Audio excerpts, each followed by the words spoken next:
It's Wednesday, the 28th day of March, 2012. Welcome to another edition of Infowars Nightly News.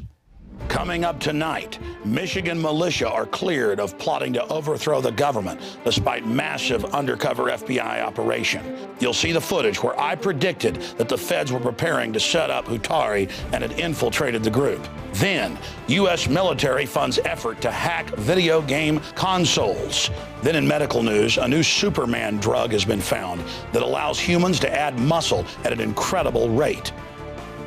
It's been going on for weeks, and now the booms are getting louder. They've returned to Clintonville. We'll report. Meanwhile, one lonely senator stands in the way of war. Rand Paul is blocking sanctions that he says could lead to war with Iran. And then finally, best-selling author and anti-globalist researcher David Icke will join us for an in-depth interview. The thing that people need to understand more than anything else is all this conspiracy, all this enslavement. It is not a bloody game. It's real. And if we don't focus on that and focus our lives on it, we're going to regret it for the rest of our lives. First off tonight, we're going to look at the Hutari militia. This has been going on for a few years. And here's the headline: Michigan militia are cleared of plotting to overthrow the government despite massive undercover FBI operation. And it turns out there was an FBI agent inside the group. That's just the patsies they arrested on screen, and at least one informant. This is the type of operation they run routinely just to create headlines about domestic groups that want to kill police. Turns out none of them ever on the tapes talked about killing police. The FBI agent informant got them to talk about during a total collapse, if the government tried to come and take their private property or enslave them, that they might have to defend themselves. We have that discussion every day on the radio. And we're seeing some good action out of the federal judge. They had one federal judge a year or so ago say the case was bull, and now this judge is ordering all the major charges dropped except for weapons charges. And I've seen this before with the Branch Davidians. Walter Smith, the federal judge, ran their criminal trial. And when they were found not guilty of killing federal agents and all this garbage, then they said, but you're found guilty of using guns in the commission of killing federal agents. But they were found not guilty. The Supreme Court ruled to release them, and the Justice Department didn't. It took them 4 years, and then another case 6 years, to finally release people who were total bystanders and weren't involved in any of it on record. So don't think the Hutari will be getting out anytime soon, because the feds basically do whatever they want. The courts be damned sometimes. But let me give you now the rest of the story.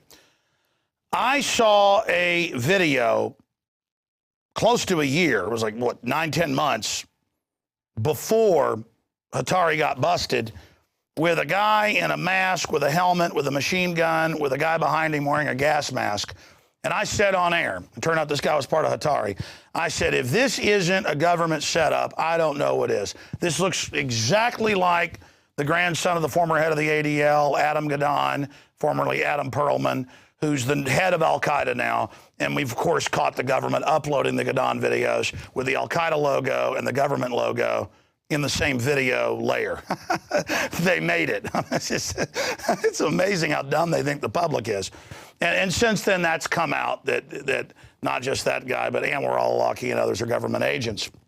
When I saw this, my gut, which is just my subconscious mind, much more powerful than my conscious, immediately said, that's it.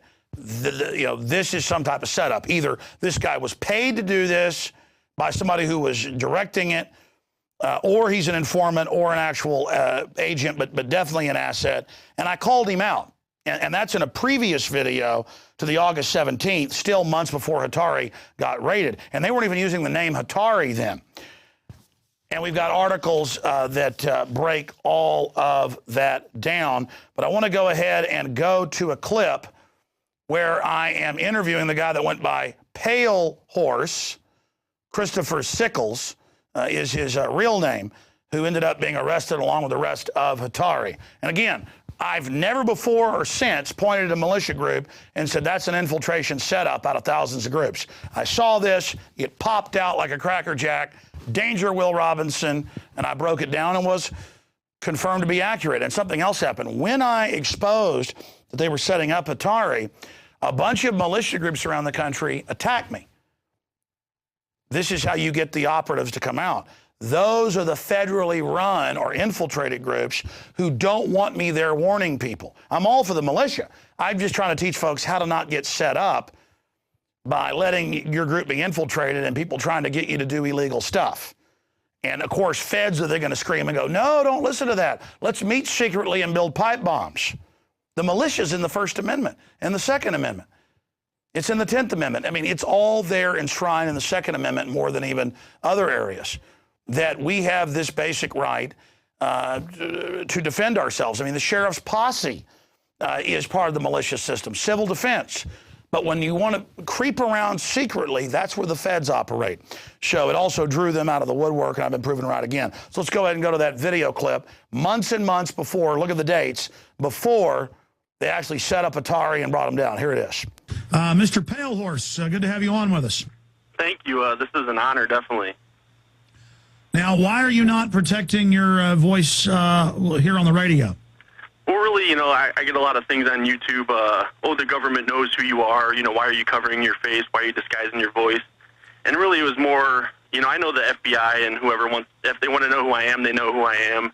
And it was more or less as, you know, just to give the video mystique. And clearly it worked because I ended up on, you know, corporate news. So. Well, let me just be honest with you here out of the gates. I told my staff as soon as they saw this last Thursday when you emailed us, well, I'd seen it Tuesday and Wednesday on national television everywhere, but then I actually watched some of your videos even before to ascertain and really assess from my research who and what you are. And then you contacted us, and I said, I need some more time to look into this. But either you were doing this to get attention, knowing that putting this mystique on it, as you call it, would make the media pick up on what you were saying because it was useful to them, or you are a Adam Gadon type Fed or foundation hired person meant to make the militias look dangerous and fringe and bad. Listen, I'm not trying to, listen, you may be a nice guy, and talking to you now, I'm not saying you're bad, and we all learn, we all try, we all grow. And so I'm just asking you this question. When you saw yourself on national television, on ABC and Fox and everywhere else, why do you think out of all the militia videos out there, they chose you? I would say because the fact that my face is covered and because the scary voice modulator that I had on there, because it's kind of saying, you know, this could be anybody. This could be your neighbor. You know what I mean? And it's easy to point the finger at a guy with no face rather than, you know, a specific person. Absolutely. I mean, you notice when we posted your video, we didn't make a judgment. We said, here's what Pale Horse has to say. It's just here on air, I'm trying to flesh this out. I'm not making a judgment of you. I'm telling you, we said either this is a guy who wanted to get his message out and knew this would be spooky, and it would, which you're saying is the case, and I tend to believe you, or this is ADL, Southern Poverty Law Center, or actual federal government, because the lighting, the way you have your lieutenant behind you, him wearing the gas mask, this is exactly how the feds would do it. I mean, this is directly with the proven fake Al-Qaeda videos and Adam Gadon and all of these. This is directly out of Central casting what you did. So you are a talented guy the way you did this. You know, with your, again, you look like a bad guy from a James Bond publication, from a James Bond movie. My issue is, I've always told the militia, you're constitutional, you're wonderful, you're the salt of the earth. We should be mainline and run for sheriff and have it be shooting enthusiast clubs. So any group that's hiding in secret and telling you to sneak around in the bushes with them, though, is going to be filled with feds, and they're going to try to provocateur you. Now, again, months before I'd attacked the group saying clearly they're feds, I was being nicer there, but you can find all those videos on YouTube. The opposite of people wearing masks and in the video you saw, you didn't hear the audio, but he's like, attention feds. It's all designed to make militias look silly, whether he meant that or not. But it turned out there had been multi-year-long investigations of the group he was in before I ever even covered it. So we know infiltration is there. Out of over 2,000 militias, how did I call it? I could see it, the central casting. Now, the opposite of these militias that are kind of in fantasy land doing all this is the groups that go to public events with M16s and 45s on their side. And the cops come over years ago and would actually arrest them, and they would beat them in court. And now folks everywhere are open carrying and going through the attacks to prove my Second Amendment is legal. Stop acting like it's illegal. Like 20 years ago, everybody had guns in their gun rack. Cops kept pulling people over, harassing them. People backed off, acted like their guns were dirty. Now the guns are back in the gun racks. That's how you do it. Like I'm doing. I mean, I've got quite a few firearms. We'll just leave it at that. I can skin a buck, run a trot line. Folks, I can shoot the same hole at 200 yards with my Remington 700. I'm all into guns. I'm all into using them to defend myself. But that's for later if we fail.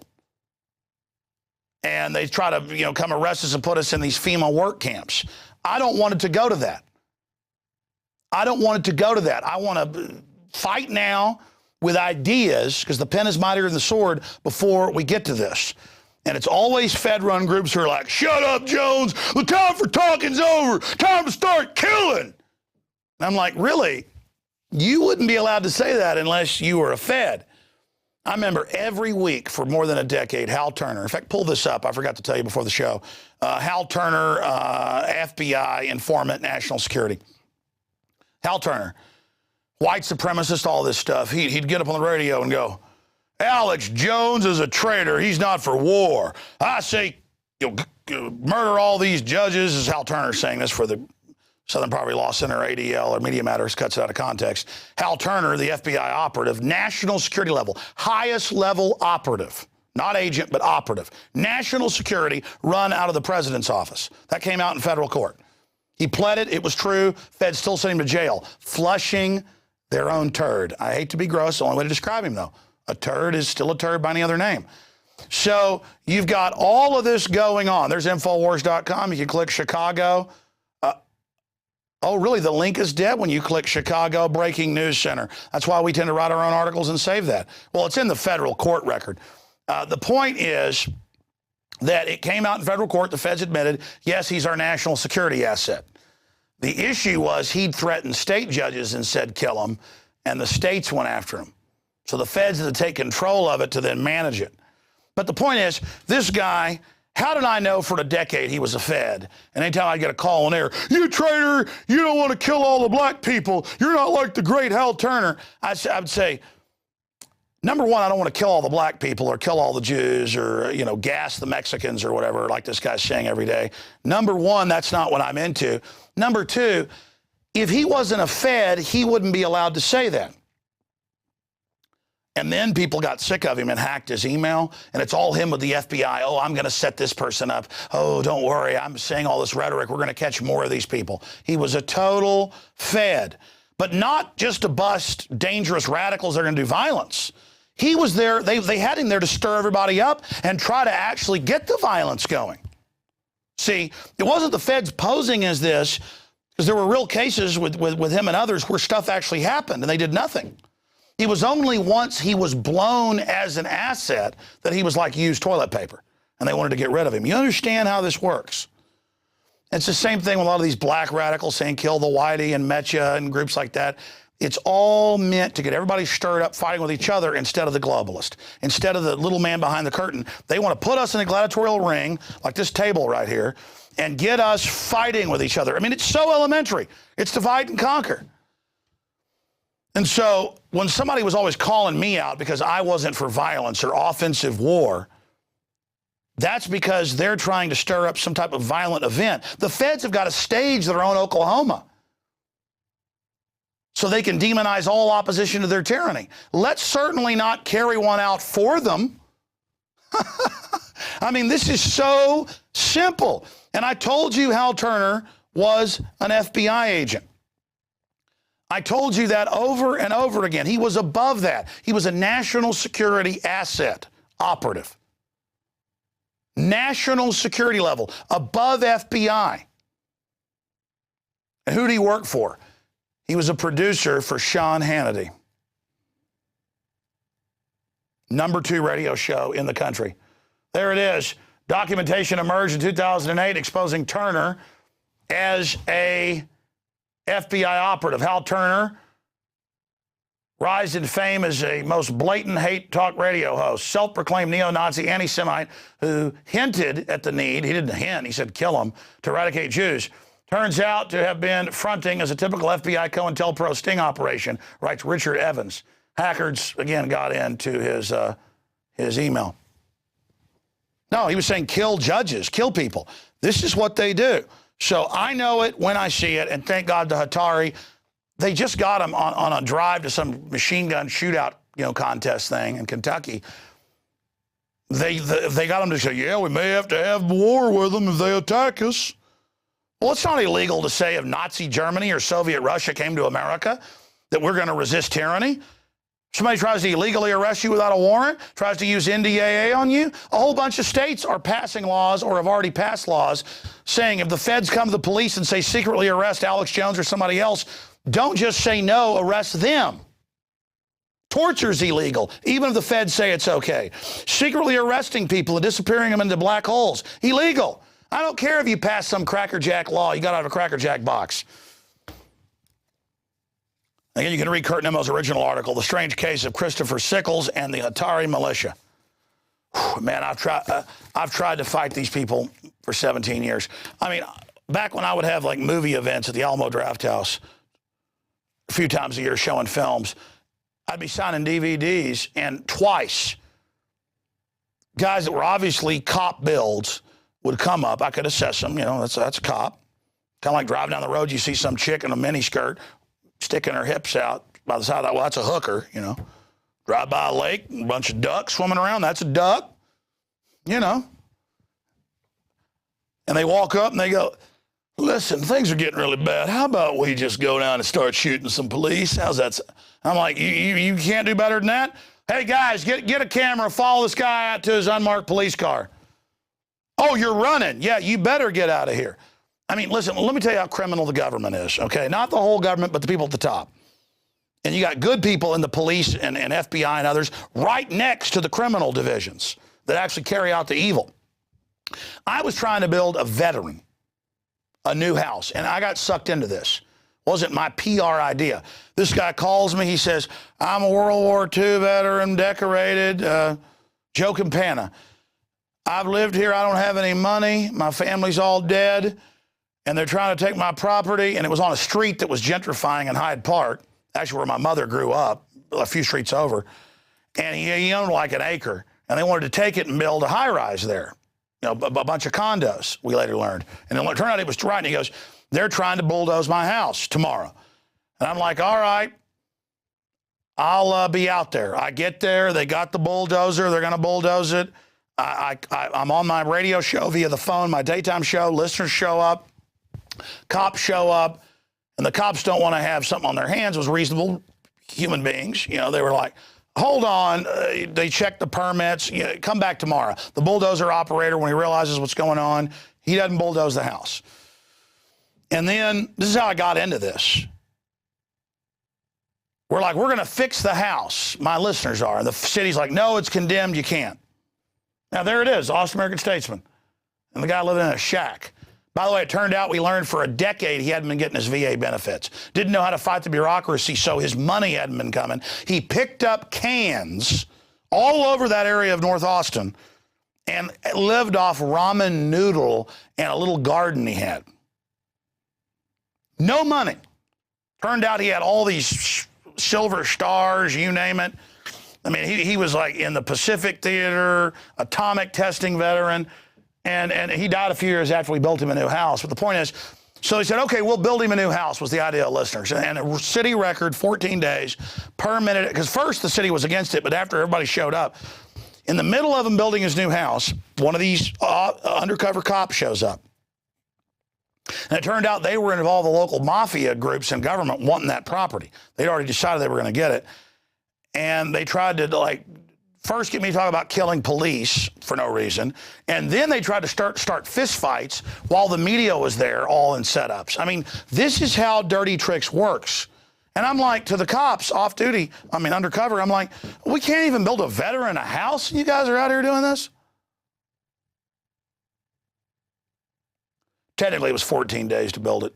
I don't like the unluckiness of 13 days, but I guess America's 13 colonies. But look, anyways, there was a debate about whether it was 13 or 14. I said, let's just go with 14. And it's not lucky. It reminded me it was 13. I remember all that. So much of this show, teleprompter free, it's just me going back to the archives of my memory. Now, there's Joe Campana right there. Right over there. And it turned into this big media circus. And for me, that's a microcosm that we had to go through. The cops trying to set us up. First, the cops stopped them bulldozing the house. That was good cops. Then bad guys come in and who were from the bad units and try to set us up. And then they're going to bulldoze it anyways. We stand in front of the bulldozers. You make a movie out of this. And then suddenly all the city council people and veterans groups were there acting like it was their idea once it was all done. I mean, that's just a microcosm of people in the wrong can't stand up against men who are in the right who keep on a coming. Another great annal from the adventures of my life. Okay, continuing here, getting into other news because I've spent way too long on that. My earpiece is itching like the devil, man. Wow. Like they dipped it in itching salts or something. Oh, this is a communal earpiece? I told everybody, buy like 20 earpieces and have them hung on the wall for Aaron and others when they do it. I'm not even a clean freak, but give me a break. I mean, it's kind of creepy sticking this in my ear here, now knowing where it's been. Aaron, we've got McBreen in here. Oh, my gosh. Well, that's unsanitary. I've told him about 20. How many earpieces we got around here? You know what I call it around here when they don't do it? I ask them over and over again, even though they're great. I call it victories. They're little victories against me. I'm like, hey, these pieces are $10 a piece. Buy 20 of them. They're like, we're not doing it, pal. It's not going to happen. That's just the way it is. So shut up. We're going to show you who's boss around here. Oh, man. All right, continuing. U.S. military, and we're going to get Burmis on about this because he's the guy who sent us this article and he's all into it. U.S. military funds effort to hack video game consoles. Really, they're going to hack themselves. Kinect, made by Microsoft, is all about dominating society. It's all about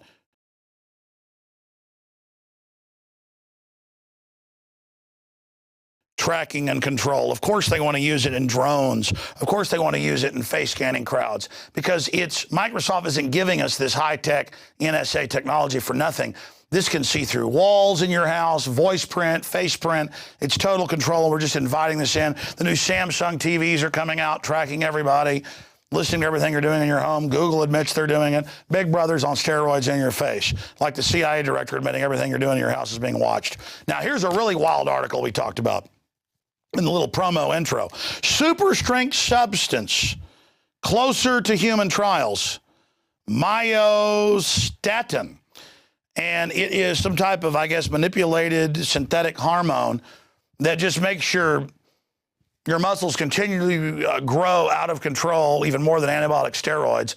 And it's going to be great for folks with muscular dystrophy and all these other problems. And it's going to be great for livestock to get more meat. But what are the side effects going to be? I mean, Schwarzenegger can barely walk and had his heart out a couple times, trying to live. So more of the life extension technology, really a Superman drug. You know what? If I want to get bigger muscles, I'm going to run upstairs and lift weights. I don't want bigger muscles. I want to lose weight. But the point is that they sell all these great things is wonderful, but who knows what is really behind it. But that is an interesting little tidbit of news. Continuing here, mysterious booms returned to Clintonville, and they're a lot louder this time. But the government first said they weren't happening. When seismographs picked them up, they said earthquakes. Now they're just saying, we're removing the equipment. Don't worry about it. Go back to sleep. City officials, not servants, have hoped to bring closure to the mystery after U.S. Geological Survey reported that the town had suffered a 1.5 magnitude earthquake on Tuesday last week. However, residents reacted with skepticism, noting that the booms occurred before the earthquake and were also felt 80 miles away in different towns. So, hey, don't be conspiracy theorists. Your house shakes every night. Government said, forget about it. They've been caught lying thousands of times. Believe them. Take more vaccines. Eat more GMO. Believe known liars. Be trendy. Don't be a conspiracy theorist. Go along with the system. Every week or so, I learn of someone's girlfriend or friend who's young getting cancer. One of our crew's girlfriend just got cancer at a young age. You know what? It's part of the freedom. Go with it. Don't ask questions. They care about you. They care about you. I want to help you. And now, before we go to break and come back with the one, the only, love him, hate him, he's thought-provoking, David Icke. And now for our quote of the day before we talk about World War III, Lord Acton, who said power corrupts and absolute power corrupts absolutely. Well, here's another quote. The issue which has swept down the centuries and which will have to be fought sooner or later is the people versus the banks or the money changers. Not your local bank that actually loans you some money, but the mega banks that issue the money. That's the issue. Double entendre. Now, one more piece of news here before we go to break.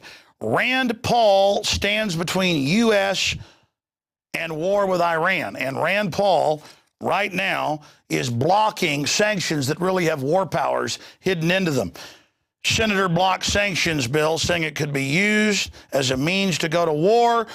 Paul's one-sentence amendment reads, to clarify that nothing in the act shall be construed as a declaration of war or the authorization of the use of force against Iran or Syria, where our government runs al-Qaeda. Our founding fathers were quite concerned about giving the power to declare war to the executive, Paul said on the Senate floor. They were quite concerned that the executive could become the king.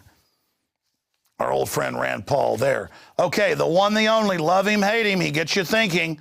From Hawaii, straight ahead, we're going to do a long, extended, candid interview with David Icke.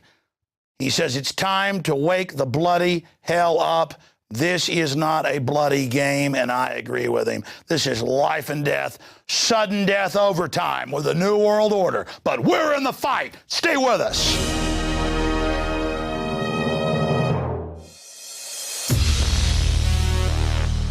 Announcing our biggest contest ever. And we're looking for people who love freedom and who want to be all in the resistance to tyrants.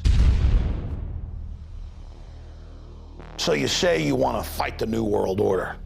Why, if you were on the radio, if you were Alex Jones, you'd really kick some globalist ass. Well, here's your chance. We're hiring not one, but 2 new reporters whose reports are going to be on the radio, whose reports are going to be on the nightly news, who will even anchor the show. If you're ready, here's your chance to step into my shoes, and I hope you surpass what I've done. 2 winners, $10,000 in prizes, and a shot to be a reporter inside the Infowars.com command center. We're looking to hire 1 male reporter and 1 female reporter. And when you win $5,000. Your video gets seen by hundreds of thousands, if not millions of people on YouTube, and you get put into the very front of the running to be hired as a reporter/anchor right here in our operation. Do you have what it takes to be the next Info Warrior? The rules are posted below me here and at Infowars.com. This is a big deal. You know, the globalists are expanding their global empire, but at the same time, the people are waking up all over the world. We've expanded our operations in the last year. We've added the nightly news 5 nights a week. We're making more special reports. We're reaching 15 million people every week. In a year, I want that to be 30 million. This is your chance to join the team. I want to see what you can do. But a big hint is this. Can your news piece make the news? Does it get people's attention? Does it educate people? Does it open minds? That's more important than being beautiful or speaking with perfect eloquence as an orator. All of that is important. But we're looking for people that have that magic spark, that fire of liberty in their heart, because I want you to join our team. I want to give you a launch pad so you can really take off and engage the globalist. And if this works, we'll have contests all the time, and we'll continue to build this operation. I'm involved in a talent search, looking for people who have the fires of liberty burning in their hearts and their minds. You've got until April 30th to complete your news report, and then we'll announce the winners 1 week later. Are you going to join the info war? Do you have what it takes? It's up to you. All serious entries will be posted on Infowars.com. So everybody wins.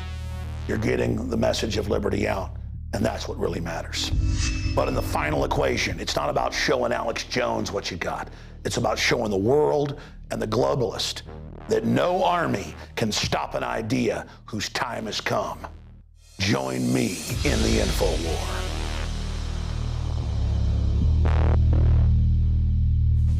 So you say you want to fight the info war. You say you want to go head up against the New World Order.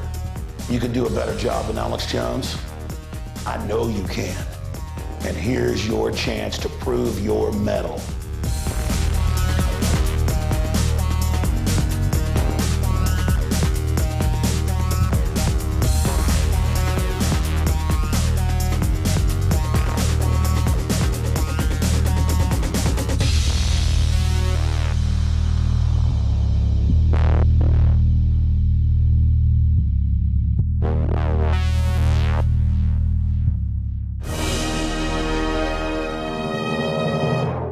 Welcome back to this special edition of Infowars Nightly News. Special because we've got one of my favorite guests, always intriguing and thought-provoking, David Icke. He's out in Hawaii. He's speaking this Saturday, and he's got some interesting observations. He's being protested. Groups don't want him to speak.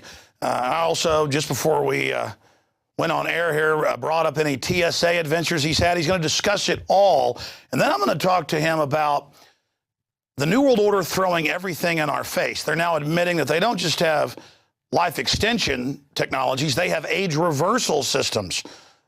They're admitting that, oh, your appliances do have hidden tech in them to spy on you. Why are they throwing it all in our face right now? I have my own ideas, but we'll get David Icke's take on that. But he is visiting now here in the 50th state, Hawaii. David joining us via audio Skype. Great to have you, David. Cheers, Alex. Well, how was your trip out there? What's your view on the TSA?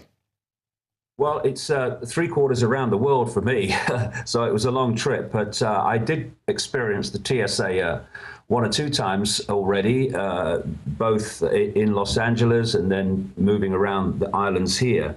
And you know, it was fine. I had to pat down and got through and all the rest of it. But what shocked me, Alex, and what just shocks me every time I come to America, and indeed, some other countries that have these full body scanners, is to stand there in the line, shoes off, belt off, all this stuff. And while that's going on, you're watching parents take the children through these full body scanners. It is extraordinary. And, we can discuss various definitions of child abuse, but I would say that the ignorance of subjecting your children to this radiation every time they go through an airport with no question, come on, honey, quick, there you go, and all this stuff, no question, no thought, no question about what the effect on the child might be. And of course, radiation has a greater impact on children for various genetic medical reasons. It's just extraordinary to me how asleep people can be. And people talk about ignorance being bliss. Well, ignorance is bliss, but only for a while, because ignorance always catches up with you. And ignorance of this the impact of these radiation scanners is going to catch up with enormous numbers of people. The frequent flyers, which of course you have so many in America, they are picking this stuff up all the time, day after day after day. And the cumulative effect is going to be devastating. But how parents can just allow that to happen to their children is just absolutely extraordinary to me, beyond words. David, can you imagine 10 years ago if we would have told people they're going to put you in naked body scanners, shave a naked image of you, which they've been caught doing, lying, of course, and parents are going to let their children be separated from them, scared, and have men and women, in some cases, different sex even, literally going in the pants and taking babies' diapers off. I mean, it is beyond dark satire that somebody like Kurt Vonnegut or Robert Heinlein would write in their dystopic, futuristic systems. And we see things like 1984, The Running Man. All of this is really being used as a template. And they've had top psychologists point out, as you know, that this groping universally, not just in the U.S., but in England and other areas now, is training children to have people touch them in a way that previously, you say, stranger danger, bad man, bad woman, don't touch me. This is literal pedophile training, and they know exactly what they're doing. And now the TSA is ending up out on the highways of America and just demanding that they get in our comfort zone. And now we've learned they're medicalizing police under federal grants to begin blood draws on highways. This is all about getting in our comfort zone. Yeah, I mean, you look at that, and then you look and you ask a similar question. A few months ago, say, the start of 2011, would we have believed that elected governments in Italy and Greece would be by now replaced by technocrats, bankers who've never seen a ballot box in their life? What's happening, and I've been talking about this for years, it's basically what will they take? So, and this is very, very relevant to what I'm seeing in Hawaii too. What will the public take? Keep pushing, and if you don't meet resistance, then push some more. No resistance, push some more. This is why people have got to understand that this is where we are now, is not where it's due to end. It's just the latest stage on the road to where they want it to end. Now, ladies and gentlemen, at what point are we going to resist in big enough numbers to make the resistance effective? Are we going to wait until there's a knock on the door and the truck's outside for the concentration camp? Do you think we might resist then? What about when they take your children away because there's an emergency and force you to work doing whatever job the government says, that takes over your transport, that takes over the airwaves, that takes over the energy supplies, that takes over your home? At what point are we going to say enough in enough numbers to be effective and make a difference? Because that's the question people have got to ask. We have got to, I would suggest, Alex, move in terms of people are understanding of the conspiracy and awareness of the conspiracy from the point that most people once were, where they're completely ignorant of the fact there is a conspiracy. And then, thanks to a lot of work by a lot of dedicated people, that information has started circulating in very, very large amounts. And suddenly we've moved to another stage with a lot of people where they're now standing on the other side of the street, and now they're aware enough of the game to watch their own prison being built. So, I tell you what they're going to do next. I told you, I knew they'd do that. Now, we've moved from not knowing the prison is being built around us to seeing it being built around us, but it's still being built around us. So we need to cross the road and start engaging with it in large numbers, get organized. You're right. You're right. The first massive campaigns of non-cooperation with the system, because it can't survive and it can't prosper and it can't work unless we have it has our acquiescence. Well said. First, we've got to get people awakened, and we're deep into that process now. Then we have to get people to take action, and the system knows that we're entering that phase. But dealing with the issue of the awakening, when you were speaking about the takeover of infrastructure, the takeover of media, the shutting down of free speech, This is happening everywhere now. And what you were mentioning was the new executive order Obama just signed 2 weeks ago. Similar things are being done in the Euro. They're appointing the leaders now. The Economist magazine, the Financial Times of London are saying it's good to have appointed leaders. So there's this attempt to now hide everything in plain view, but I don't see it working. Take the shooting of the poor Jewish children and the commandos in France. It came out day one, and now it's even the Jerusalem Post and Italian newspapers that the guy was working with French intelligence. He was protected. Somebody else videotaped it. The whole thing was staged to get Sarkozy in. I mean, now it isn't taking months for that to come out. It's immediately coming out. It's a false flag. Now it's coming out the Hatari militia weren't planning attacks, and it was all a setup. And the judge did the right thing and is saying drop the charges. A crisis point is being reached, and I see the system trying now to kind of hide things in plain view. They've gone from denying it to hiding it in plain view, and I see some people out there that say, oh, there's no hope, oh, the elite are invincible. I'm finding the opposite.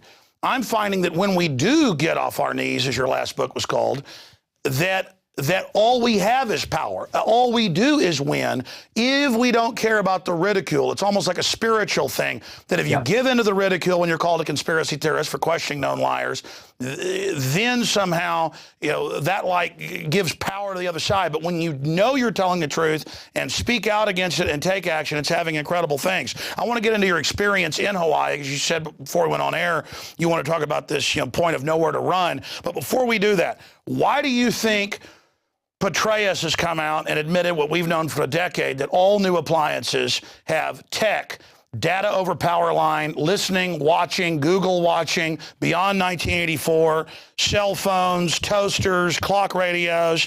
They're now admitting life extension and life reversal that the elite have, that cloning for decades. Speak on those issues as we get into more. Why are they suddenly trying to hide it in plain view? Well, I think a number of reasons, and in a way they're almost always psychological, because this is a mind game. The few cannot control the many physically. They can do it. You can do it in small areas with tanks in the streets and soldiers at the door, but you can't do it to 7 billion people. There's not enough of you, even when you recruit your law enforcement from the target population, which there's so few of them, that's what they have to do. So it's a mind game. It's a psychological game. I think there's two things going on here. On one level, the more that they're telling us it's happening, the more people are getting used to it that aren't aware of the implications. And also, the more they're saying, see, we have all the power, we can do what we like, and on that level of psychology. But on another side to it, and I agree with what you've just said in relation to this, I've been saying for years that there's a race going on. There's no question that the world is waking up. No question. I mean, last year I did 45,000 miles in the air, 1.5 times around the world, country, continents, of many different and various kinds. This wake up is universal. It's planet-wide.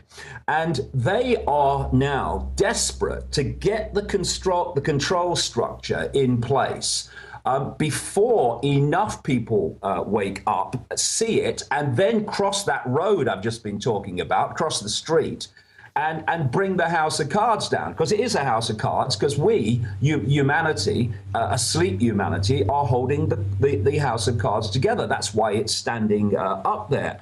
And so there's a race going on to get as much control, surveillance, external manipulation of our minds, which is what these smart meters and smart grids and all this other stuff is about, before the wake up is fatal to the control system.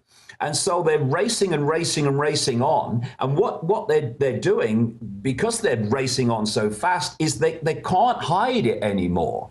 They're having to bring it in so fast. They can't be in any way subtle like they were before and covert and hiding it. So we're seeing it. Not only that, the more that people awaken, the more they see it, what they wouldn't see before. What these people could have got away with like 10, 20 years ago, which would have been off the radar of the vast majority of humanity, is now on the radar. You know, shows like this and people who have been putting this information out for the last 20 years, what they're doing is they're bringing the subliminal to the conscious mind. And this is having a massive effect in people seeing things they couldn't see before. If you look at a subliminal advertisement, you won't see the subliminal messages and images in it overwhelmingly. And then when somebody points out where they are, every single time you see that advert forever, the first thing you see are the subliminal images and messages you couldn't see before. Why? Because the pointing them out has brought them from the subliminal below threshold to the conscious mind, and now there's no hiding place for them. And this is another reason why it's becoming more blatant, because it is more blatant, but it's becoming more blatant to the observer because we're now seeing what we couldn't see before. Where, if you like, our radar is picking it up as it wasn't before. People are awake. They're now more conscious. So it's not just that it's more blatant, it's that we are now more awake. Now, expanding on that, you probably haven't had a chance to see it yet. For months, everybody was bringing this up to me. They'd read the books. It's a bestseller up there now with Harry Potter. The Hunger Games.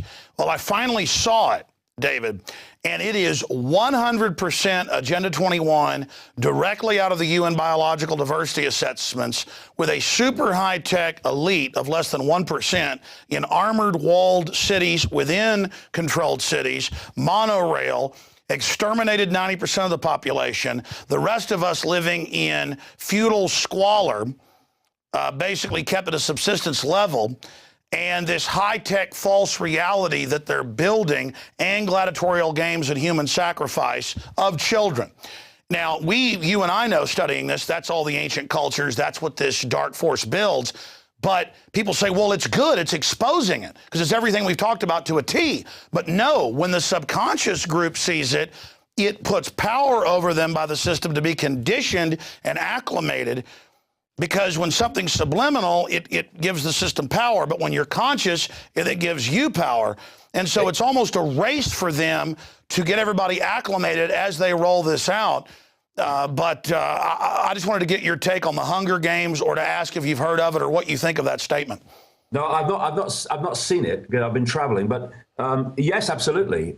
See, once you start to realize what this reality is, a lot of things start to make sense, because these people in the shadows, deeply in the shadows, they know what reality is, and therefore they know how to manipulate it, because they know how we're interacting with it. And if you look at the so-called solid physical world, it's not. I mean, quantum physics can point this out very simply. It's an illusory physical reality, which is actually holographic. And the base foundation of this reality is waveform information fields, which are decoded through what I call the biological computer, because that's how they see it. To these people, you talk about the mice and stuff, Alex, earlier. To these people, the body is a piece of biological technology. And they can manipulate it to decode a certain amount of reality, but not a greater amount of reality. Sure. Just as in China, they firewall off the computer system so Chinese people can't see a vast amount of the internet that the rest of us can see, well, up to now anyway. So you can do it with the biological computer, because the DNA, for instance, is now becoming established, is a receiver transmitter of information. And if you can squeeze the frequency on which it receives and transmits, you squeeze the reality that we are experiencing. And where I'm going with this is, so everything is an information field, a waveform information field, including the body. And there's a wonderful story that really encapsulates just how illusory this reality is and what I'm saying here, that's told in a book by a guy called Michael Tolbert many years ago now, called The Holographic Universe. And he told the story of how his father had a party and had a stage hypnotist come along to do party tricks. And he had this guy sitting down called Tom. And he said to the guy, when I bring you back to a waking state, you're not going to be able to see your daughter in the room. And so he brings then the daughter, stands her right in front of the father, so he's looking in her belly. And he brings him back apparently from the trance and says, can you see your daughter in the room, Tom? And Tom's looking around. He's looking in her belly. He's saying, no, I can't. Everyone's laughing. They can see her. He can't. So the hypnotist then goes behind the daughter, puts his hand in the small of her back, and says to the father on the other side of her, I'm holding something, Tom. What am I holding? And to him, it was obvious. He said, what are you holding? A watch. He says, there's an inscription on the watch, Tom. What does it say? And he leaned forward, he read the inscription. His daughter's between him and the watch. Now, this is the reason. His daughter, like all of us, like everything in this reality, is a waveform information field. We decode it into a holographic physical reality, but actually it's a waveform information field. Now, if we don't do that, if we don't decode the information field into a holographic reality, then whatever we're not decoding doesn't exist in the realm of the conscious mind. So what the hypnotist has done is put a firewall in this guy's mind, in this guy's brain, so it's not decoding the waveform energy field of the daughter. Therefore, he's not decoding it through into a holographic reality. In his reality, she's not there. Therefore, he can see behind her. Everyone else in the room who's not been subject to that firewall is seeing her. And now, David, this is very important area. Just very quickly, Alex. This means we have to look at symbolism and all these symbols put around us in another light, because these symbols are not just like, you know, people holding torches and eyes and stuff. They are information fields, and they put them around us because they are speaking to us. They are exchanging information with us on a subconscious level. And it's a whole psychological game to implant in all the ways that you've discussed, and I'm talking now. They're program prompters. Into the subconscious, and then that filters through as a conscious thought, a conscious response, an emotional response, which we take to be us, and it's not. It's information that's been put in there for us to believe is our thoughts and emotions. Well, I totally agree with you, and there's the analogy of the Earth suit. But if you really think about it, it's like the internet is the universe, the iPhone is the limited system that is experiencing that. That would be the body, or it's the way the cerebral cortex of the left and right lobe is our, quote, conscious focusing, but it's tying into our overall brain that is hundreds of times more powerful. And that's in 101, as you know, marketing. That's taught in college. Subliminals is just part of marketing for hundreds of years, but the general public is taught it's all a joke and doesn't exist. It's a conspiracy theory that anything else exists or anyone is manipulating me. That is the hypnotist of the system telling people nothing exists outside of my voice. And we notice that good hypnotists, will first call 10 people up, ask them questions. They can tell off cues who is suggestible. They'll send back, 80% of the people they call up, but keep a couple of them. And then the person is willing to do it. But when you're born put in front of a television, when you're born with the chemicals in food and water, all of this happening, the sperm counts dropping, the testosterone, the women all screwed up, the thyroid problems, the overall brainwaves lowering, the fertility, they are killing us. So how do the chemicals, which they're obviously increasing the levels of, we're exposing it, so now they're on the news going, yeah, lithium in the water, Prozac in the water, statins, that's now out in the open, chemtrails, aluminum, they're obviously increasing the chemical bombardment. How high will they turn it up? Will it work? It doesn't seem to be working. Well, what we're actually looking at, Alex, is a situation which refers back to what we were talking about earlier about the wake up. I've been talking now for 22 years about the fact that there is an energetic, let's call it, because it's true, information change going on in the waveform fabric of our reality. I knew about it 20 years ago, and I was told that the effect it would have would be that I was going to see in my lifetime this great awakening of people to see a new vision of self in the world that they'd never seen before, and all that had been hidden was going to be brought to the surface by this information change. Now, 22 years ago, no sign. Look at it now. The very program we're talking on is an expression of this all that's been hidden coming to the surface. And look what we know now about how the world's manipulated. We didn't know 5 years ago, 10 years ago. It's fantastic. So they knew this was coming.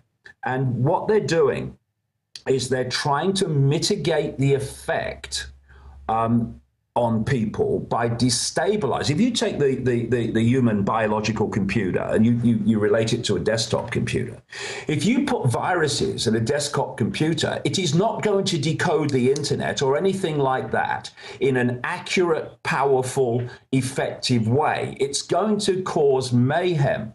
And what, in effect, if you look at chemicals, Alex, and the chemtrails and the aluminium, again, in the holographic realm, we see chemical substances. But if you go back to their base state, which is a waveform information field, if you could see that, it would be incredibly disruptive. It wouldn't be harmonious. It would be just a mess. It's jamming. It's electrochemical noise that at the electrochemical level fries us. So what does the system do? As in a way, they're poisoning of everybody and cancer rates off the chart and all this. That's one of the biggest things waking people up, is that enough folks are seeing their loved ones dead and dying to actually realize it's a soft kill operation. So this is what I was talking about years ago. The time would come, and my goodness me, are we there, when what had been covertly manipulated would have to break the surface. I mean, if they want to bring in this society that you've been talking about, earlier in this chat, then we're going to have to see it at some point. And this is obviously where we are. It's a point of danger because they're confident enough to break the surface, or desperate enough because they're trying to do it before the wake up brings it down. But it's also a wonderful opportunity, because one of the greatest forms of human control is actually denial. And you look at any area of society, from New Age to the military, and you'll see lots and lots of people in complete denial of the obvious. Why? Because they don't want to face the fact that the world is as they'd rather it not be. So instead of facing that, let's kid ourselves that it's not like that, really. Denial. Now, what is happening now, absolutely right, is that as this stuff comes into our face more and more blatantly, it's getting more and more difficult to deny it's happening. And therefore, more and more people are having to face the fact that actually it is happening. And it's no good hiding from the fact. We've got to face it. And so it's a time of great opportunity as well as a time of great challenge. And I would speak at whole life expos and stuff like that when I first came to America. The only people interested in me talking, what would be called the New Age arena, and they'd put me on right at the end of the day in the smallest room when everyone had gone home and there was no one there, because I was the strange man talking about conspiracy. Basically, it was love and light and don't talk negative. Oh no, bad vibes. Well, what I've seen is a massive transformation in so many of those people and that mentality by the sheer power of, look at it, it's happening and it's impacting on your life, that those people are now in large numbers, not all of them, means, are starting to encompass the fact that, hey, we can't just deny and sit in a lotus position any longer and think that's enough. We've got to engage with the system, and more people are. And it's those people. I mean, Christians would have nothing in common with New Agers, overwhelmingly. Christians wouldn't have anything in common with Muslims and stuff like that. But this is what we need to do, surely. We put aside the belief systems, and good luck to everybody. You should have the freedom to believe what you like and whatever. But let's put that aside and let's come together and let the fault lines of division fall away, because we're in this together, and unless we meet it together, then we'll be divided and ruled. Well, that was my next point that I wanted to bring up to you, is that we see presidents, high-level execs in major corporations like Goldman Sachs saying, I can't do this anymore. It's totally criminal. We're here to hurt people, rip off our clients. We call them scum. We call them Muppets, puppets that they manipulate. You see all these people coming out. I mean, there are so many prominent people in the system, genetic engineers making $3 million a year. They quit and say, we're sterilizing people. It's a chemical weapon, a bioweapon. Don't eat it. as people at the upper echelons, not the very top of the pyramid, but very close, realize that this system means death and destruction, their basic human instinct for survival and decency kicks in. And I'm just seeing an explosive awakening within the elite itself, or the highest levels that serve the system. Are you beginning to see that as well? Yeah, I mean, what I understood about this information waveform change is that the most open, the less densely caught in the box, would be touched by it first. But eventually it would start to touch people who were really deeply in the box and deeply in the system. And I'm seeing people now, Alex, who I would have said a very short time ago, never him, never her, not in this lifetime. They'll never look at this in anything but disdain and dismissal. And I'm seeing them now looking at it seriously. So there is something big time going on. And another great thing about the conspiracy researchers and the conspiracy communicators of information is we are actually decompartmentalizing the blooming system, because of course the system's compartmentalized, so you're only given as much information about what you're doing to do what you're doing and no more, so you don't see how it fits to everything else, and they've gone along in ignorance and all that stuff. This is why so many top secret technologies are actually different parts are made by different people, and only the people that put it together at the end know what it is and what it's going to be used for.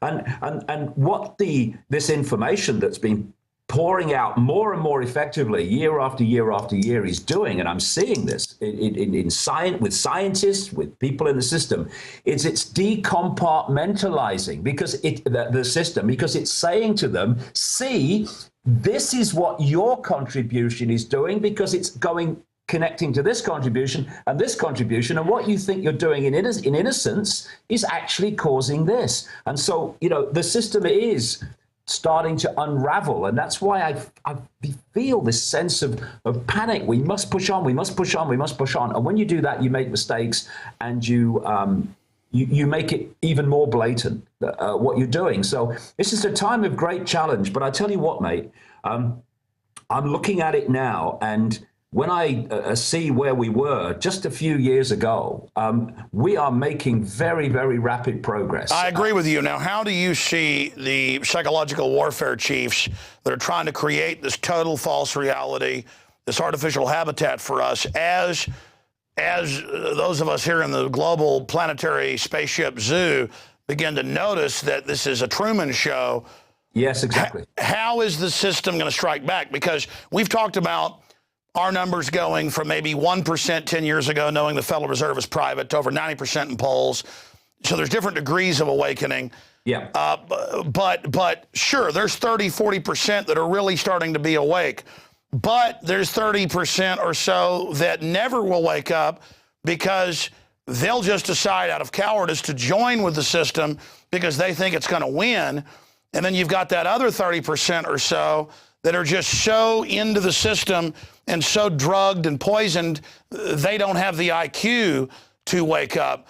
So how do you see those that are mercenaries are going to serve the evil to the end because they think it's, they worship at the altar of dark power? How are they going to try to blame us that are actually waking folks up for for problems that are coming? Because more and more I'm hearing, you're going to destroy the stock market. You're going to cause problems by what you're doing. Just go along with it. Or I'm seeing people who denied world government was being set up. Now they've suddenly said, okay, world government's the answer, and okay, it's all real, but those of you that oppose it, you're the problem. I mean, because obviously what I'm trying to say is the system's got a lot of tricks up their sleeves. What do you see as their counter-strike option against us?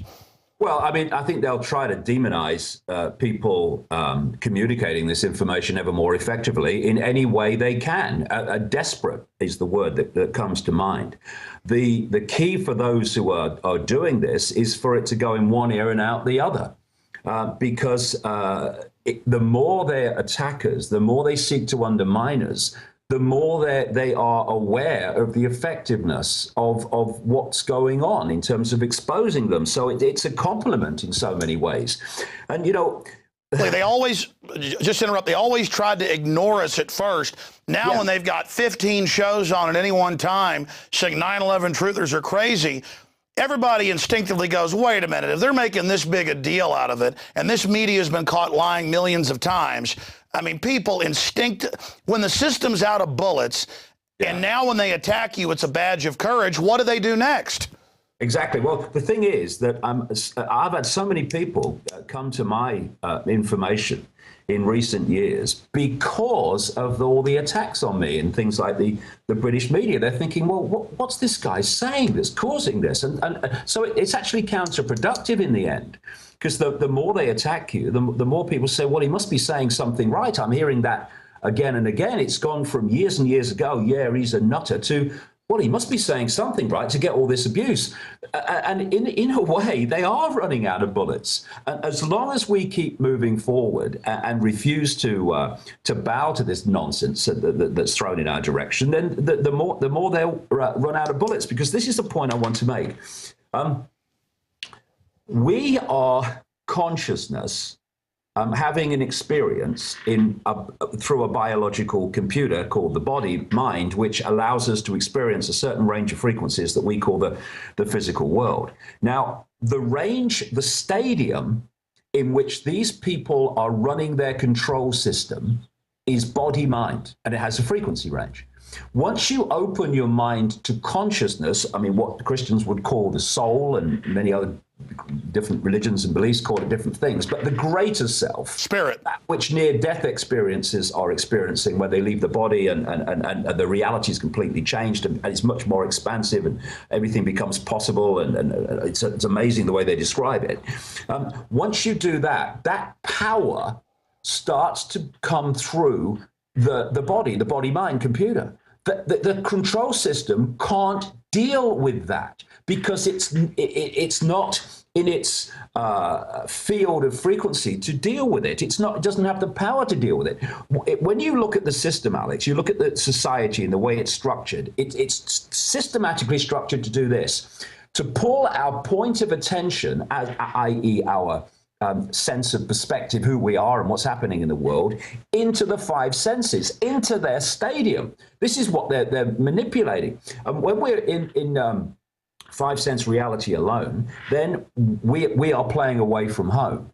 And we can only perceive self and the world and world events through the five senses. Well, here's an example, David. They, as you know, for over 100 years, they've done scientific studies the world over that there is a sixth sense, stronger in some people than others, that you know, you're walking through your family ranch, you feel someone looking at you, you turn, you walk 200 yards, somebody's in a deer stand on a hill looking at you, you sense them. You're in a restaurant, you feel someone looking at you, you turn around, there they are. It's real. And in my life, whenever I've gone with my instinct, my gut, it's always right. When I try to go with the intellectual or whatever, you know, that's hit or miss. And bringing up the Hunger Games, you talk about the stadium.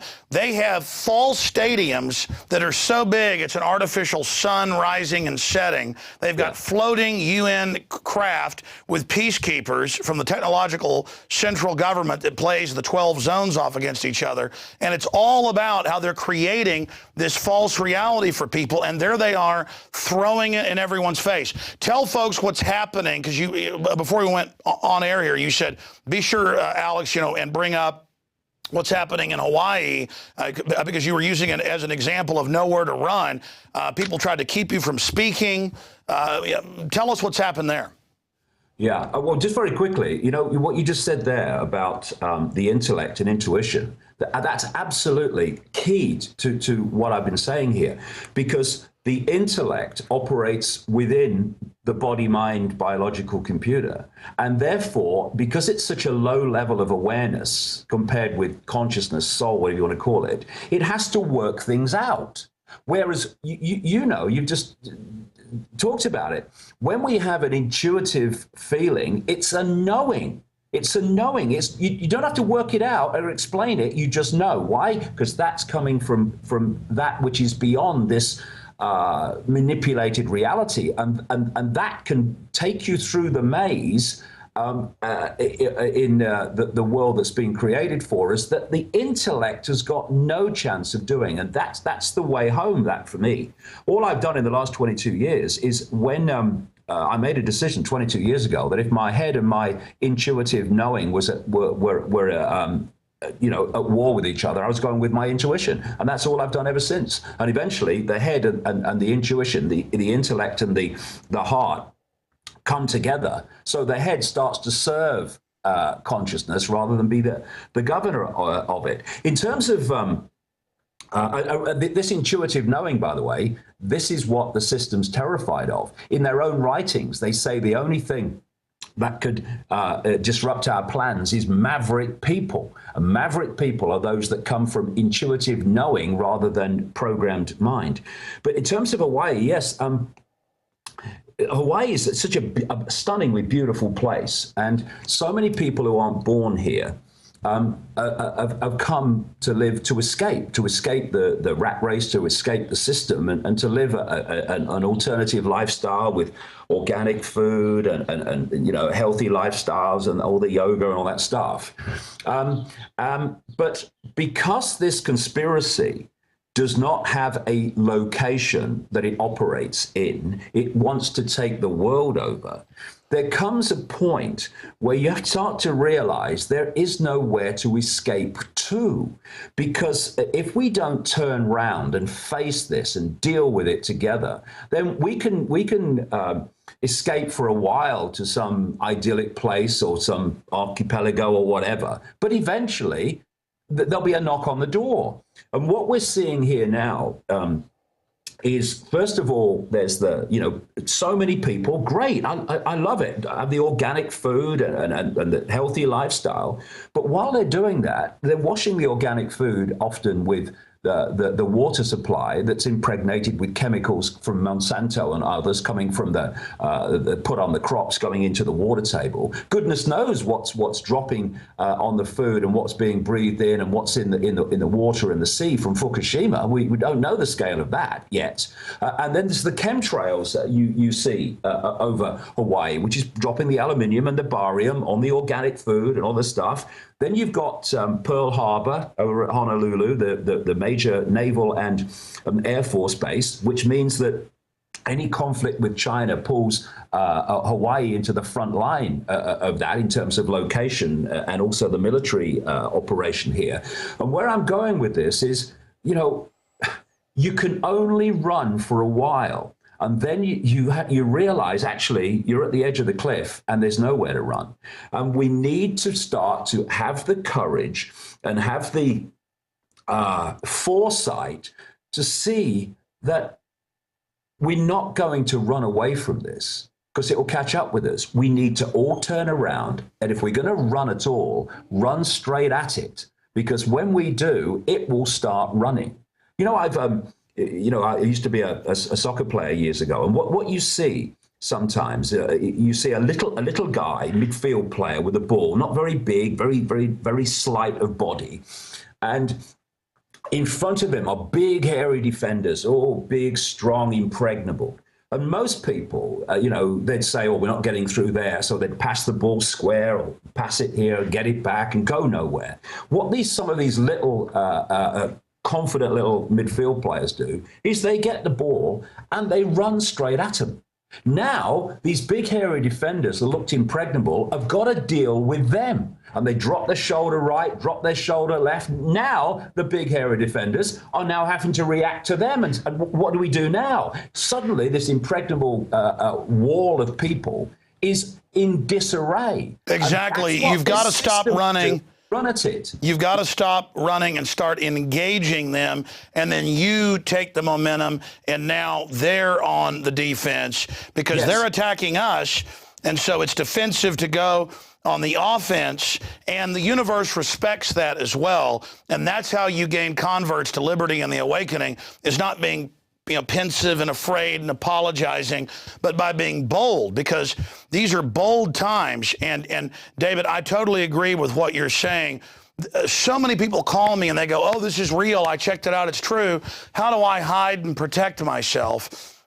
Or how do I get a bunch of guns and food and just wait for the end? And it's not bad to have guns and food to protect yourself, but that's a small insurance backup. The real insurance is engaging aggressively and not acting scared, because you're the good guy. You're the good lady. You're the people out there warning people. You've got an incredibly important mission, and when you do go at it from that perspective, because that's what I've always done, that's when you have the real success. People call me and say, well, how do I get out of the system and not have them track me? The point is, you say, hey, criminals, I know you're tracking me because you're crooks and you are afraid of what we know about you. It's not that I'm scared you're tracking me. It proves that you are criminal scum. People say, man, you must be paranoid. No, I'm not paranoid. I'm aware. People say, well, don't be negative. No, I'm incredibly positive by facing the facts, so we have a real chance of addressing this and dealing with it. And this is such an important point. This is such an important point. I'm sick of hearing people say, oh, you're frightening people. Oh, no, it's negative. Knowledge is never negative. Knowledge always empowers, no matter what knowledge it is, because it's giving you a greater fix on the situation we're facing. I tell you what's negative: ignorance. Ignorance is negative. That's how we got into this situation. And people who say, oh, it's negative, or, well, get a grip of yourself, because if we are going to be frightened even of the information circulating, then we've got no chance at all. And the point you were making earlier, Alex, a few minutes ago about waiting for the end. Now, this is a point. Now, we can stockpile food and sit there waiting for the knock on the door, or we can start going at the system and the knock on the door will never come, because the system won't be there to do it. This is what we need to do. We've got to start running at them, running at the system, ceasing to cooperate with it, ceasing to be intimidated by it, and we'll be amazed. The power that this system has over humanity. It's persuading humanity. He has power over them. It's a mind trick, a mind game. And when you run at these people, you realize actually it is just a figment of people's imagination. The power is not there. They just want us to believe it, because then we'll acquiesce to them.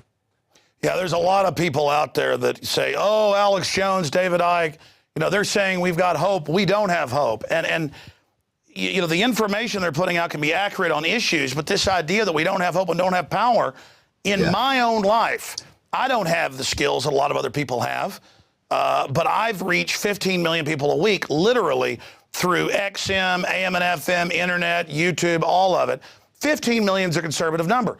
And I know there are people smarter, more talented, everything, but I, my whole life, have always run at them. When somebody challenges me, I don't understand reverse just because it doesn't feel right.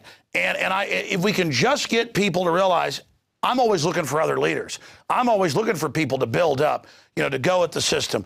And people are always thinking just because I'm there or you're there or whatever, we're there, Ron Paul, whatever, that somehow, G. Edward Griffin, that, oh, I'm glad you're there and I'm glad you guys are. No, we're here to wake up those that aren't awake yet. Once you're awake, we need the next Alex Jones, the next David Icke, to be a leader and then find the next person, because it's through awakening millions and then getting hundreds of thousands of the leaders that are there to really take it to the next level that we cannot be stopped. And I've always known that's my mission, is to reach out to others, to then have them activate like ripples in a pond to get the chain reaction of awakening going. And that chain reaction, I can feel it, has already begun, and the system is going to do desperate things to try to block it. David Icke, thank you so much for the time. DavidIcke.com. People want to find out about your speaking engagements, your last book, the new book coming out.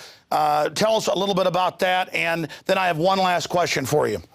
Well, the new book's called Remember Who You Are, and it's a multi-level book about the nature of reality, the nature of the human psyche, and hard names, dates, places, uncovering of what's happening in the world in terms of daily world events, and what the gender is and all that stuff. But it's called Remember Who You Are for the very reason, Alex, that we were talking about in this chat. We need to remember that you are not Alex Jones and I'm not David Icke. They are names for our experience. We are not our names. We are not our job. We are not our income bracket. We are not our race. We are consciousness having those experiences. And when you remember that, then this incredible power comes into your life, which is just the greater you expressing itself because you've opened your mind and let it in. And then what we call miracles become possible, including what many people would see as a miracle currently, which is bringing this control system down. But it will come down. It will come down. Consciousness will bring it down because it is built on mind. And consciousness and mind are like the sumo wrestler and the two-stone weakling. The event in Hawaii on Saturday is on Maui, and I'll be talking for 9 hours over the day with about 1,500 images, connecting the dots across all these things. It's so important now that people stop seeing things like love and spiritual things as concepts. They have to become actions. You know, if you are at the side of a river and a child falls in the river, you don't sit on the bank sending out love to the child, do you? You jump in the river and express love by pulling them out. Well, we need to take it from the theory to the action, and then we'll get somewhere. Beautifully said. A question I get constantly is, it's twofold. Here are the two questions. Why are you, Alex Jones, David Icke, Ron Paul, still alive, people like that? Why are you still alive, A? And B, at the very highest level of human control on this planet? And, of course, the elite believes they're interfacing with these dark entities. And that's what all the religions say. But the point is, and then when you say it, though, you're kooky and bad because you have a different angle on it, according to the mainstream media. Why are we still alive, A? And then B, at the human level, what is the highest secret society order? Who is the most evil person on earth? Well, on the second, I don't think we know because they don't put themselves on public display. I mean, I think at the core of the core of the core, where I say they directly interact with these entities that are described in every ancient culture, and every religion has them: demons, archons, jinn, whatever you are. They don't put themselves on public display, but the House of Rothschild is absolutely right up there, they are a major influence. And what they've done brilliantly through the 20th century to now is taken the in-your-face control. They've increased their control, but they have hidden it so that the Rothschilds are a kind of a faded force. They're not. They're right up there. And I love the thing, Alex, about are we still? Why are you still alive? I mean, what ultimate defeatism? People said to me over the years, if you were genuine, you'd be dead. All right, so the only genuine conspiracy researcher is a dead one, right? So we don't have the feeling that actually we can take the power to take the system on and be effective against the system because we don't think the system is all bloody powerful. No, it is all powerful. Therefore, you would be dead. They wouldn't let you do this. Well, there are other forces at work as well. You know, we look out in this tiny frequency range we call visible light, which is barely bloody, existing. And we think that everything we see and the human form on Earth is the only one that exists and it's the only reality. There are multiple infinite realities. Religions talk about them in their own way. And there are many levels of reality that are working to bring an end to what's happening in our reality, in our world, and they are protecting people who are willing to do what is necessary to expose all this and make a difference. They are protecting them, and therefore it is not as easy as always saying something we don't like, bang bang. It's not, and you know. We've got to get over this defeatism that only a dead researcher is a genuine researcher. See, he was telling you the truth. They've killed him now. I mean, where are we going with this? If that's what we believe and that's what we feel, well, put your hands out and let's get the chains on now because it's over. Well, I was about to say, this is a cognitive dissonance, Cass Sunstein type idea that we can't win. Anybody who's successful is bad. You're just saying humanity is crap when history shows us the opposite. And it's only, tyrants only flourish when good men and women do nothing. And what are people saying who are saying there's nobody good who's standing up? They're saying they're crud as well. Because I always say, okay, let's just say I'm bad, which I'm not. I mean, I'm pure of heart. I'm not a perfect person, but I really do love people. I really do want to have a better world. I want our species to go to the stars. I'm a fan of man. I'm a fan of humanity. I believe in humanity. And then these people just say, oh, no, you couldn't be successful, without the New World Order. Okay, fine then. I'm bad. Don't use the fact that I'm bad as an excuse for you to not take action. You know you're supposedly good, and everybody else is a bad New World Order. Come on, stand up and take action. Instead of just spending all day attacking everybody else that's trying to do something. And then you find out, oh, they're the operatives. They're the cognitive dissidents. They're the COINTELPRO.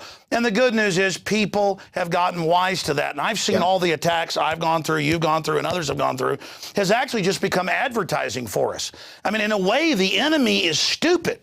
I mean, I guess they're fighting an old game where people were in a trance state, but people are not in a trance state anymore. At least those that are awake aren't. And the folks that are still in a trance, I'm sorry, they're not even on the game board here. They're spectators. I mean, I'm in the arena, and I have come to wake some people up. The thing that people need to understand more than anything else is all this conspiracy, all this enslavement. It is not a bloody game. It's real. And if we don't focus on that and focus our lives on it, we're going to regret it for the rest of our lives. David, let me interrupt you just for a moment, and then I want you to continue on this line, because it's not that I'm mad at my detractors. Again, they actually help us get the word out in a weird way. That's how the universe works. No weapon formed against us shall prosper. But I want them to develop to the next level. And I see them more as like hobbyists who think that if they spend all their time critiquing other people who are awake and involved, that somehow it's like a scalp, that if they've bashed David Icke or they've bashed Alex Jones or they've told us, that, oh, they're really an agent or they're scum, when obviously you're not an agent and I'm not an agent. If you have any discernment, you know that. The globalists hate what we're doing. That somehow it makes them big men and women. And it just makes me so sad for them. So it hurts me, but not in a way that they think it's hurting me. It's so pathetic. Briefly, your comment on that. Well, yes. I mean, there's some great information gets circulated on various forums, but so often they just become a vehicle for many people of hurling abuse in all directions. And, the word hobby, I think, is very significant because it is like a hobby. It is like an add-on to people's lives. And we're dealing with a situation where it has to become the focus of people's lives. If anyone's got children and grandchildren, and you say, oh, I just want to do the best for my children, well, this has got to be the focus of your life then, if that's your motivation. Not an add-on, or it is slightly interesting, and certainly not just winning points over. I see it all the time. See, I know more about this conspiracy than you do, as says bong bong postings, or whatever on a forum, and they're just playing at it. It's a playground at that level, and we need adults, not children, involved. And I just ask them, please look around you, look at what's happening, stop being a juvenile and start being an adult so you can actually make a difference instead of it being just an add-on to your life and a bit of fun and a bit of a hobby. This is not a game. This is real. And if we don't treat it as such and focus on it as such and support each other as such, then we're going to regret it for a very long time. Exactly. I mean, pediatric cancer, some of them are up 10,000 percentage points. I go out in public and there's kids with shaved heads with chemo injectors on their arms everywhere. I mean, they're murdering us. Yeah. And you know what? I'm here trying to wake people up, and I know a lot of them are operatives, but others are just screwed up people, and it's like sick. It's like, wow. You know, we've got, this is real. I'm putting my life on the line. You are. We know how, this is not a game. I got chills when you said that. Truer words have never been said. Yeah, I mean, and, you know, all you can do is try to get these people to see what they're doing. You know, they think they're so informed, a lot of them. See, I know more than you do. Well, how informed are you? Let me ask a question. Apart from making attacks on people on forums and stuff like that, what do you actually do to make a difference? Because if you really knew what was happening and what is planned, then your focus would be on making a difference, not lambasting someone and winning brownie points in some intellectual bloody nonsensical game that they play. You would see that we have to focus on this and make it the focus of our lives. David, so if you're not doing that, don't tell me you understand the conspiracy, because you clearly don't. Exactly. I mean, I'm throwing everything I got against him, and I feel like dirty rags that I'm not doing more. And then when I see them in the infighting and all of it, makes me so sad, because we need their energy to fight the darkness. That's what we're going to call this piece tonight. David Icke, this is not a game. Very powerful. The thing is that when people are in ignorance of what's happening in the world and what the agenda is and where they want it to go, I have some sympathy when they do nothing, because they do not believe there's anything to be done. When I see people who, often for not their own efforts, but the efforts of others, have seen what the agenda is, seen what they want to impose upon the world, see what they're imposing now, and their only response is to attack and undermine those that are putting their head above the trench and making a difference. Well, I say to those people, go and find your children and grandchildren, look them in the eye, and justify, given what world they're going to live in if it reaches the end that they want, far beyond what we've got now, even far beyond. And you justify to them attacking and trying to undermine, often exploit those who are trying to make a difference. That ignorance, therefore no action, I can understand.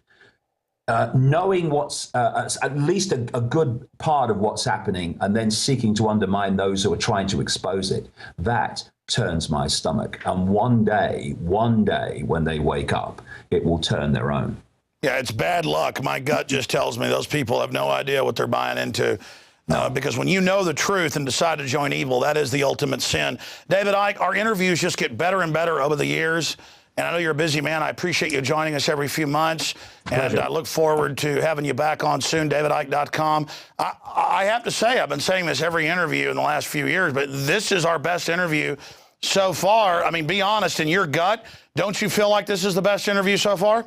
Well, I think, Alex, that what's happening is we're all learning more, we're all becoming more aware, and therefore, you know, you become closer and closer to understanding what needs to be said and what needs to be done. And, you know, we must go on doing that. You know, I see people over the years at various conferences, and I've seen them make presentations, and that's very nice. Yes, that's interesting. Yeah. And I've seen them 10 years later making the same presentation. I'm thinking, what have you been doing? The cutting edge has to constantly move, and it's moving very, very fast now. It's great time to be alive. It certainly is. Well, David, thank you for the time, and I look forward to speaking to you again in the future. Cheers, Alex. All right, folks, there goes David Icke, almost an hour long, and just amazing. And you can say what you want about David Icke, but he gets people thinking, and he's doing a lot of good, and that's what we need. He is good at getting people outside the box. And I ask, you know, any critics out there who aren't in the arena, what have you done to wake people up? Because we know this world is going in the wrong direction. Great job to the crew. Another extended edition of Infowars Nightly News. Lord willing, we'll see you back here tomorrow night, 7 o'clock Central, and I'll see you on the radio 11 a.m. Central For the radio show, Infowars.com, PrisonPlanet.tv. Until then, bon voyage.